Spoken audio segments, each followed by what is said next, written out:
C'est une déclaration qui, sortie de son contexte, peut paraître plutôt étonnante. Ce jeudi, le président russe Vladimir Poutine a assuré soutenir la candidate démocrate Kamala Harris à la présidentielle américaine, et ce, un jour après que les États-Unis ont accusé la Russie d'ingérence électorale. Mais en réalité, cette déclaration de Vladimir Poutine, elle est très largement à nuancer. On va voir tout ça dans un instant. Mais par contre, elle pose une question plus large sur les objectifs de la Russie, notamment donc à l'approche de cette élection. Salut, c'est Hugo, j'espère que vous allez bien, c'est donc le sujet à la une des actualités du jour, exceptionnellement donc en voix off et sans la caméra. C'est vendredi, vous me pardonnerez, je serai de retour avec la caméra lundi. Ce jeudi, alors qu'il était à un forum économique à Vladivostok, dans l'extrême-orient russe, Vladimir Poutine a fait plusieurs déclarations, notamment sur la présidentielle américaine qui va donc se tenir le 5 novembre prochain. Cette élection, elle va donc opposer Donald Trump, l'ex-président du parti républicain, à Kamala Harris, l'actuelle vice-présidente démocrate, qui est donc du camp de Joe Biden. Il y a une phrase en particulier donc qui a retenu l'attention des spectateurs. Vladimir Poutine, sur place, a assuré soutenir, je cite,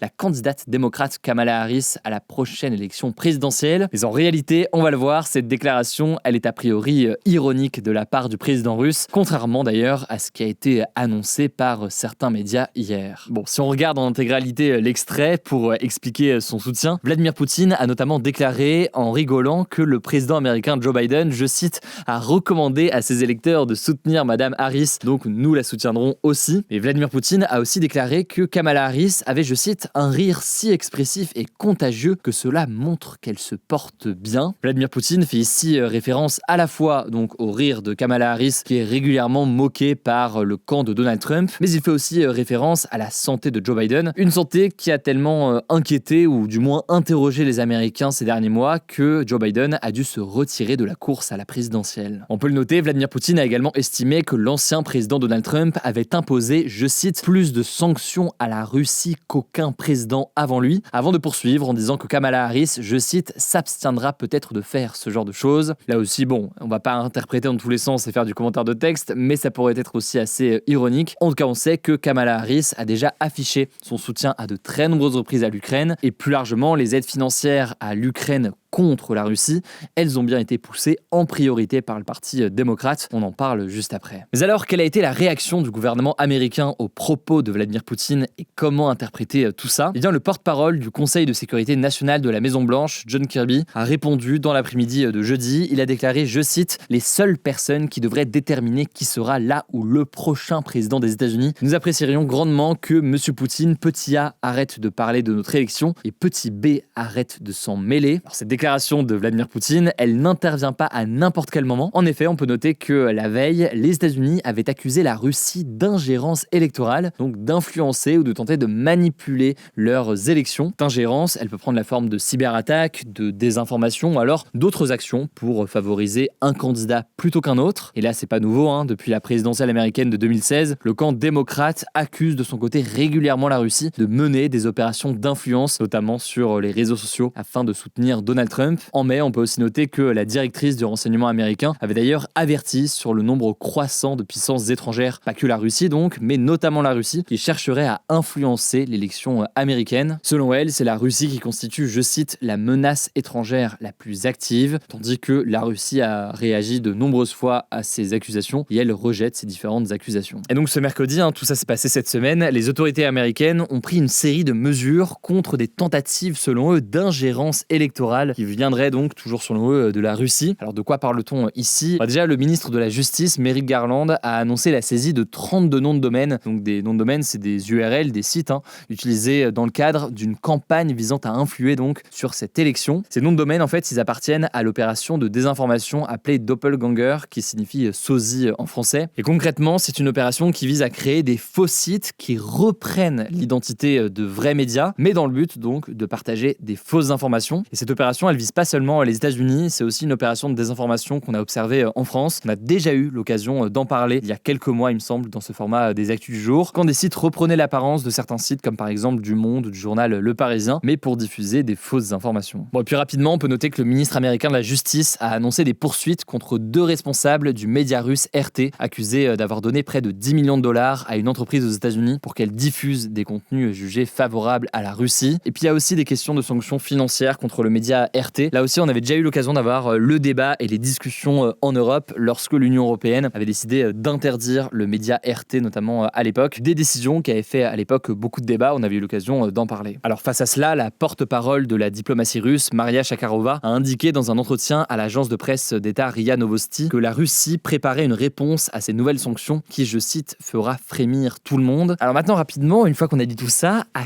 quel candidat de ces élections présidentielles ces tentatives d'ingérence profitent-elles? Alors du côté des autorités américaines, on n'a pas clairement précisé si elles profitaient au camp démocrate, donc celui de Kamala Harris, ou au camp républicain, donc celui de Donald Trump, mais le ministre américain de la Justice a affirmé que selon l'analyse des services de renseignement américains, je cite, les préférences de la Russie n'ont pas changé par rapport à la dernière élection, autrement dit donc l'élection de 2020, et il sous-entend par ses propos que la Russie continue à soutenir via ses actions candidature et une élection de Donald Trump. Pour les services de renseignement américains, la Russie souhaite notamment que Trump remporte l'élection du 5 novembre en raison de son soutien jugé moins affirmé à l'Ukraine dans le conflit contre la Russie. L'exemple peut-être le plus marquant pour comprendre ces différences de vision, c'est la position du parti républicain sur la question des aides données à l'Ukraine. Je vous la fais courte, et puis là aussi on en a déjà parlé directement sur cette chaîne. Les élus républicains ont tout fait globalement pour bloquer les aides pour l'Ukraine, des aides financières et militaires, alors que du côté démocrate, on était davantage favorable donc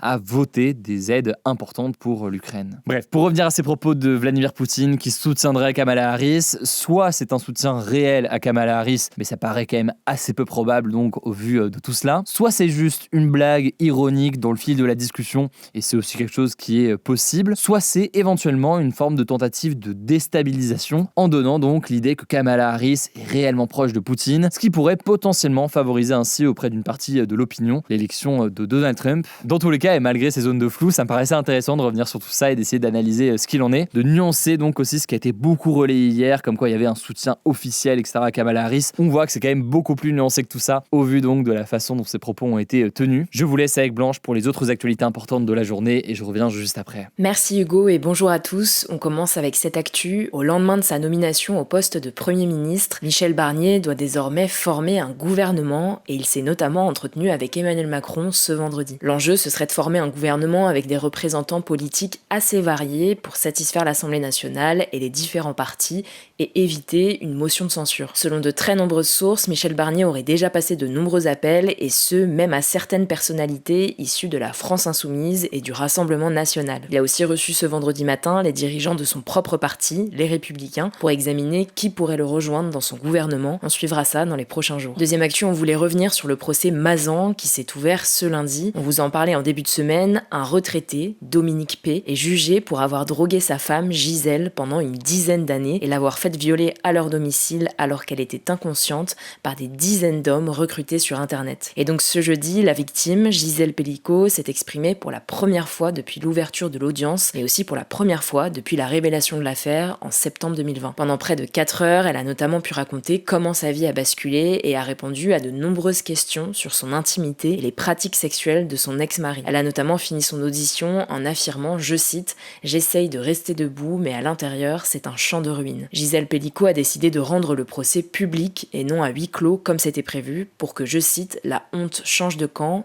et que ce qu'elle a vécu se sache ». Enfin, même si ça ne concerne pas tout à fait le procès en lui-même, il faut savoir que plusieurs cagnottes en ligne à destination de la victime ont été ouvertes, dont une qui a été ouverte par l'influenceuse Nabila. Elle a recueilli environ 40 000 €, mais Gisèle a fait savoir qu'elle préférait ne pas recevoir l'argent. Nabila a donc fermé la cagnotte et a fait savoir que tous les donateurs seraient remboursés entièrement. Le procès doit durer 4 mois, donc jusqu'au 20 décembre. On continuera de vous informer sur ce sujet. Troisième actu, il manque au moins un professeur dans plus de la moitié des collèges et des lycées français, selon une étude du syndicat enseignant SNES-FSU que France Info a pu consulter ce vendredi. L'étude, qui a été réalisée dans 893 établissements entre le 30 août et le 5 septembre, explique notamment que les académies les plus touchées sont celles de Versailles et de Lyon, dans lesquelles il manque respectivement au moins un professeur dans 72% et 68% des établissements. Le syndicat rappelle qu'à ce stade, nous ne savons pas encore si ces professeurs seront remplacés ou non en cours d'année. En tout cas, pour lutter contre ça, il réclame notamment une augmentation des salaires de tous les personnels, qu'ils soient en début, milieu ou fin de carrière. Quatrième actu, l'été 2024 a été le plus chaud jamais enregistré à l'échelle mondiale, selon le dernier rapport de l'Observatoire européen Copernicus,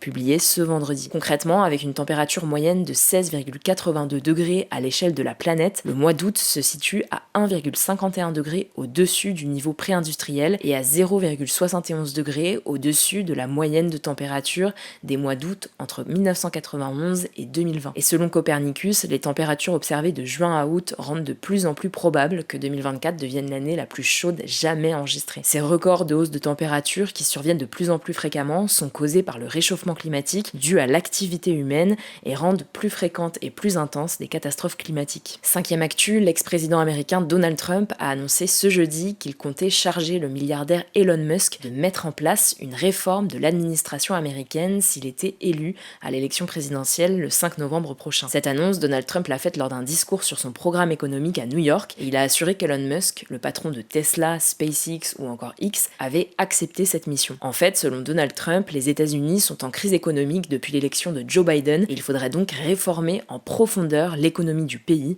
une tâche qu'il confierait à Elon Musk. Alors pour le moment, aucun détail sur les pistes envisagées par le milliardaire n'ont encore été donné. Merci beaucoup Blanche pour ces actualités. Alors ce week-end, vous le savez, pas d'actu du jour sur YouTube, donc il faudra aller directement sur Instagram. Le nom du compte, c'est Hugo Décrypte. Je le disais hier, on a dépassé les 4 millions d'abonnés, donc vraiment merci beaucoup pour votre confiance. Prenez soin de vous, prenez soin de vos proches, et puis on se dit à lundi.